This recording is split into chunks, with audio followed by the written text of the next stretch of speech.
we're back here on the GSMC Baseball Podcast, bringing you our fourth and final segment, which is going to be talking about some news around the league, just some injury and transaction-related stuff that I did want to touch upon, some notable things around the league. So, yeah, let's get straight into it. So, first off, we have Ozzy Albies. He has been activated off the injured list for the Atlanta Braves. He did fracture his toe, but only needed 10 days off, and is a big addition back for the Braves. You know, with all the injuries they suffered this year, including to Spencer Strider, the most notable one, I think that getting Albies back is a real big boost to your offense and your team. You know, you just did send David Fletcher down, so you have a little bit of less depth in the middle infield. I'm sure that was preparing for Ozzy Albies coming up, but I think Albies and all the players in the Braves as well, of course, need to stay healthy. The Braves, they have a little bit more competition in the NL East than they're used to. The Phillies have been outstanding. The Mets have been on fire recently, even though they did drop that series. The Giants still won a game and still beat the Dodgers in the series. So, yeah, overall, just good job for the Braves getting him back this early. We'll see how he does perform back from injury. We'll see if there is any fatigue, if he is still being affected by that toe. I don't think so. I think the Braves are always super careful with their injuries and know what they're doing over there. So I think if he wasn't ready, he wouldn't be up and he wouldn't be off the injured list. So we'll see there. But, yeah, good job for the Braves getting Ozzy Albies back. One of the best second basemen in baseball. Really great player. And good for him that he didn't spend that much time on the injured list and that wasn't significant. So, yeah, good job there. Next, we have some Orioles news. They have optioned top prospect Jackson Holliday to the minor leagues. Of course, Holliday did come up very publicly for the Orioles just a few weeks ago. Top prospect in baseball, didn't make the team out of opening day, which is a big shock to a lot of people. Orioles finally called him up, and he was awful. In 34 at-bats, he had 2 hits, scoring 5 runs, having only 1 RBI, only 2 walks to 18 strikeouts, and a 170 OPS, and a negative 47 OPS plus, and negative .5 WAR already in only 44 at-bats he was up. So definitely looked overwhelmed at the MLB level. You know, 2 strikeouts to 18 walks, I think was really, really unfortunate and just kind of showed where he was. So wasn't doing much, and I think the Orioles decided, you know what, we might have called him up a little bit early.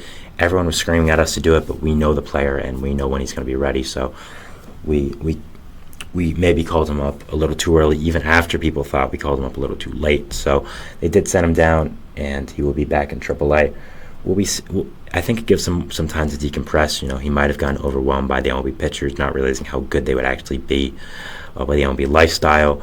Living in Baltimore now, being a part of a team that, you know, a lot of times when the top prospect comes up in baseball, he's on a horrible team, so he gets to just settle in, maybe struggles under, you know, not under so much scrutiny and not under so much talk about himself. But the Orioles have the top prospect in baseball while being arguably the best team in baseball. So I think it was a unique situation for Holliday to come into a situation like that where he was not only coming up straight away, but if he struggled, it'll be known because the Orioles are so good and they have so much camera and media attention on them because of where the team is right now. So that could have factored in, but overall, I'm maybe a hot take here, but I'm not entirely a fan of them sending him down. I think they should have kept him up even with his struggles. I think with a prospect like him, with the talent he has, I think that you should have kept him up, have him work through his struggles with the minor leagues. I understand why they sent him down. They're like, okay, you know what, he's struggling already. We don't want to make it worse. We think that's the worst case scenario here, just making him worse and worse and worse. So until he just fizzles out and loses all confidence in himself. So I do understand it that way, but I would have kept him up. I would have wanted him to work through it in the major leagues. Just my personal opinion. If you have any thoughts, let me know in the comments or right now if you're watching on stream. So. But, yeah, I would have kept him up, but I understand why they wanted to send him down. It's an understandable decision. It's not crazy by any stretch of the imagination. So it is unfortunate that it happened with Holliday, and that is what ended up going on with him. But, you know, these things happen, and prospects aren't always great when they come up. The White Sox have selected Tommy Pham from AAA, and he will be up with the Major League roster. They DFA'd Kevin Pillar to make a roster for him, so 2 former Mets being involved in the transaction here for the White Sox. We all knew Tommy Pham was coming up for the White Sox. You know, he had been sent to the minor leagues because he didn't get spring training. It was more of just getting himself acclimated, kind of like some of the other guys who signed late in the season, JD Martinez, who we'll be talking about next, actually. So, again, I thought it was a good signing for the White Sox. They're a horrible team. I don't think anyone's really going to rebuttal against that. I think they need I think they need veteran leadership, a spark plug in their lineup, and I think Pham provides both those things. He is a guy who's known as a leader, plays with a chip on his shoulder, might do some things that are kind of crazy, like slapping someone over a fantasy football game, but I think it just shows, unlike other people, I kind of thought, I didn't really have a big problem with that. I kind of thought it just showed, a lot of just fire in him and just showed how much he wants it. Did he overreact? Yeah, I'd say he overreacted, but at the same time, how much Tommy Pham wants it. Seeing him play for the Mets up close for years, for last year, I saw the type of player he was, the mentality he had, the chip he played with on his shoulders. So I think he's a really great player. I think it's a great addition to this young White Sox team that has a good veteran presence, not only in that clubhouse, but in that lineup as well. I think he's going to be a big help to this team, and yeah, I'm really excited to watch him, and I think he's a great player, and I think he's a little underrated within baseball nowadays. So I'll be excited to watch him with Chicago, and again, I think it was a good move by them. It's kind of weird that he couldn't find anywhere else to go. I mean, the White Sox, of course, are awful. I thought for sure the Padres were going to sign him, but I guess they're happy with starting Tyler Wade and Yugi Rosario, guys like that. So I don't really understand it, but I thought there was a lot of other teams that could have used Pham as a corner outfield bat or even a DH bat as well, but somehow lands with the White Sox, who are not good.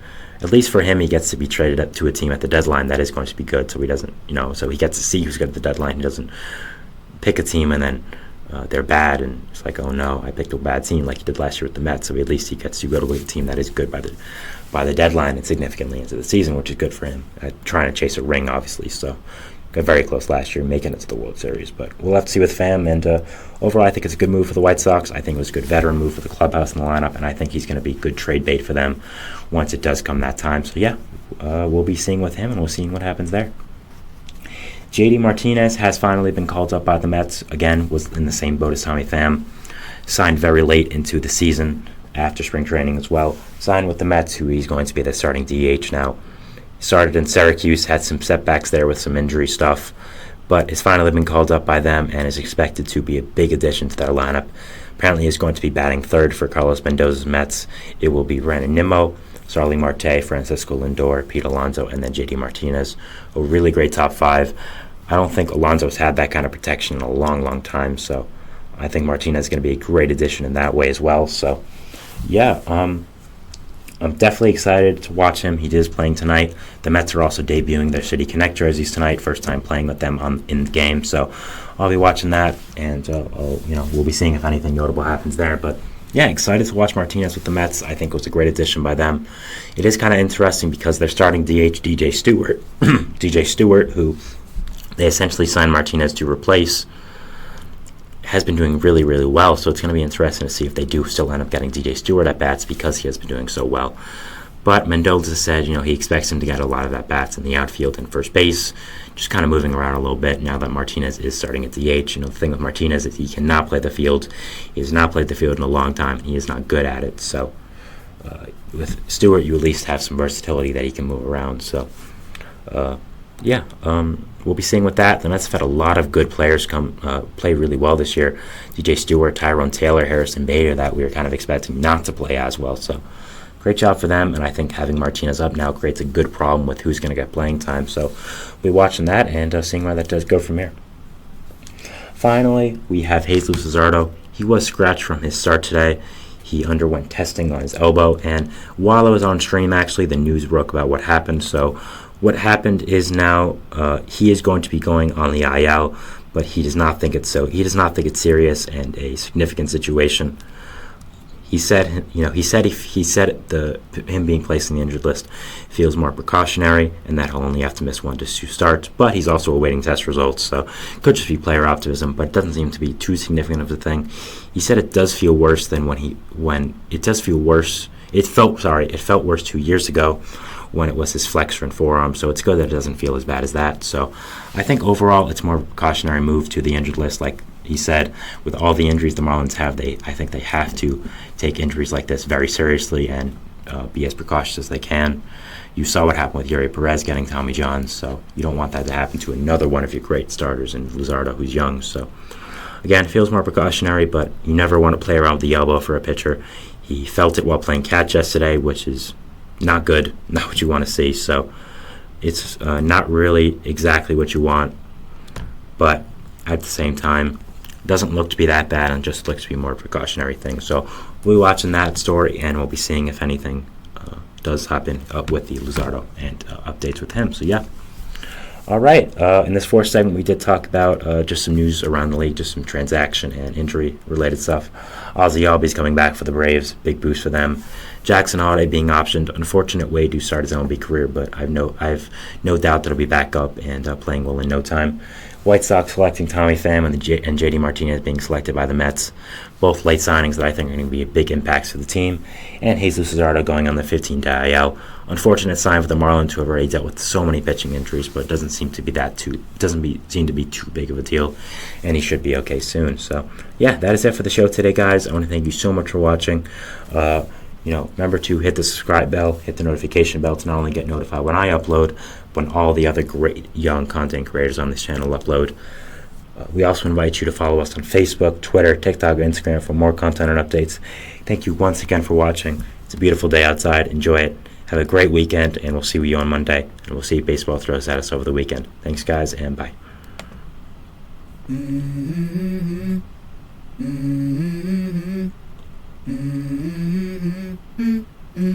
Let's go. I wake up to a little bit of drool on my pillow, feel like it's gonna be a bad day. Yeah, I'm tired of shit, and the coffee ain't hit yet. Damn, ain't that great. I don't wanna go.